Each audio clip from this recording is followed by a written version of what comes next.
aí? Hoje a gente vai mergulhar num tema que, olha, pega muita gente. A diferença entre ser bonzinho e ser bondoso. Parece que é tudo a mesma coisa, né? Mas a verdade é que tem um abismo entre um e outro. Vamos descobrir juntos como essa confusão pode nos prender numa armadilha, sabe? Aquela de querer agradar todo mundo e acabar esquecendo da gente mesmo. Para começar, vamos fazer uma reflexão rápida. Dá uma olhada nessas perguntas.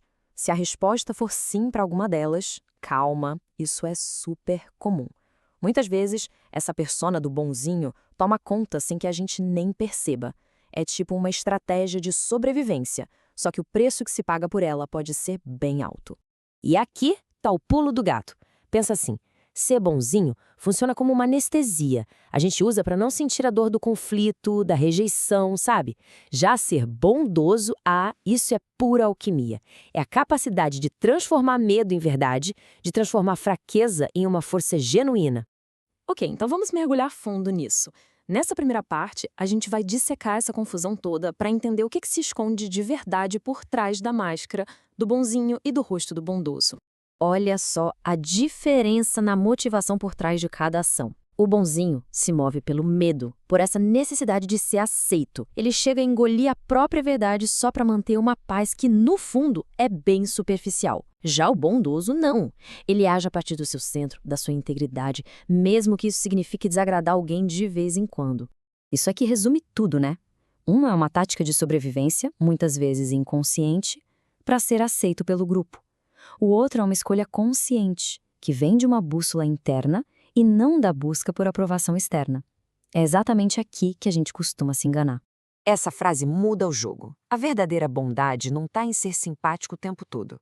Está na coragem de ser verdadeiro, de ser justo. Ser agradável é fácil, né? Agora, ser bom de verdade, isso exige força e muita consciência. Mas por que, afinal, a gente cai nessa armadilha?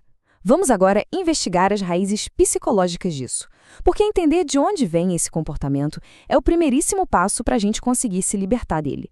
Aqui a gente tem um verdadeiro mapa das causas.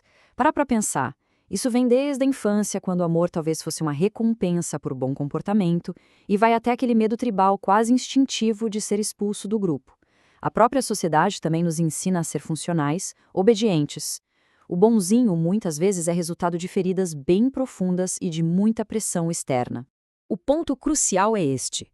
Na cabeça do bonzinho, ser aceito é sinônimo de sobreviver. A verdade acaba virando um luxo que ele acha que não pode se dar.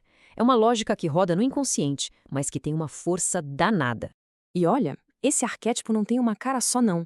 Agora a gente vai desmascarar as diferentes formas como ele costuma aparecer no nosso dia a dia. Quem sabe a gente não se reconhece em alguma delas, né?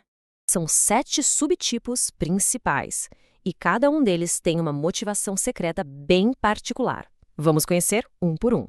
O primeiro é o reparador. A gentileza dele é, na verdade, uma tentativa de pagar uma dívida, seja ela real ou imaginária. Ele tem essa necessidade de consertar tudo e todos ao redor para aliviar uma culpa que, lá no fundo, o assombra. Depois vem o camaleão. Movido por um pânico de ser deixado de lado, ele se torna um espelho dos outros e, com isso, vai perdendo o contato com a própria identidade. A gentileza aqui é um reflexo para sobreviver, não é uma escolha autêntica. Temos também o protetor. Ele assume a responsabilidade emocional de todo mundo. Tenta manter a paz a qualquer custo, fugindo de verdades que poderiam causar algum desconforto. Sem perceber, ele acaba manipulando as situações para que o conflito nunca apareça. O iluminado. Esse usa a espiritualidade como uma armadura. A calma, a doçura dele são uma fachada para não ter que lidar com a própria raiva, com a própria humanidade. É uma bondade que, no fim das contas, julga em vez de acolher. O perfeccionista acredita que, se for bom o suficiente, se não cometer nenhum erro, aí sim, finalmente será valorizado. A gentileza dele é rígida, baseada em regras de como se comportar corretamente. Mas por baixo de tudo isso, existe um medo paralisante de falhar. O palhaço faz todo mundo rir, mas o humor dele é um escudo. Ele usa a leveza para evitar que qualquer um, inclusive ele mesmo, toque nas suas feridas e na sua dor. É um jeito de manter todo mundo a uma distância segura. E por último, o submisso. A gentileza dele é a forma mais crua de sobrevivência. É uma estratégia para evitar punição, crítica ou abandono, que nasceu num lugar de muito medo e impotência. Ufa, ok, já entendemos o problema. E agora, qual o caminho para sair disso? A solução não é virar o vilão da história, mas sim se tornar uma pessoa mais inteira, mais completa. Vamos ver como começar essa jornada? O processo é bem claro e poderoso. Primeiro, a gente tem que reconhecer o papel que está atuando.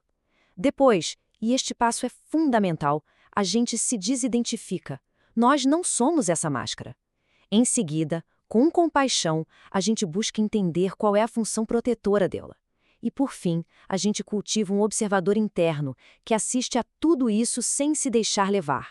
E aqui tem um ponto que é fundamental. A meta não é lutar contra essa parte da gente ou tentar eliminá-la. Essa energia de querer agradar, quando ela é purificada, tem sua beleza. O problema nunca foi a energia em si, mas o fato dela ser usada a partir do medo. O verdadeiro objetivo é este aqui: integrar.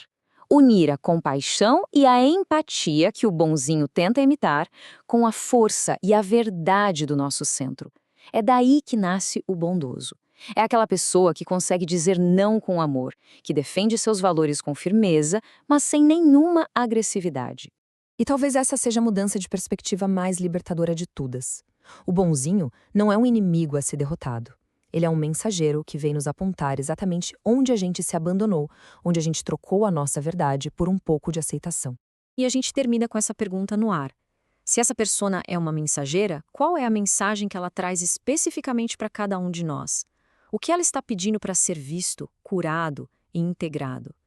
A resposta para essa pergunta é o começo do caminho para uma bondade que é, ao mesmo tempo, forte e verdadeira.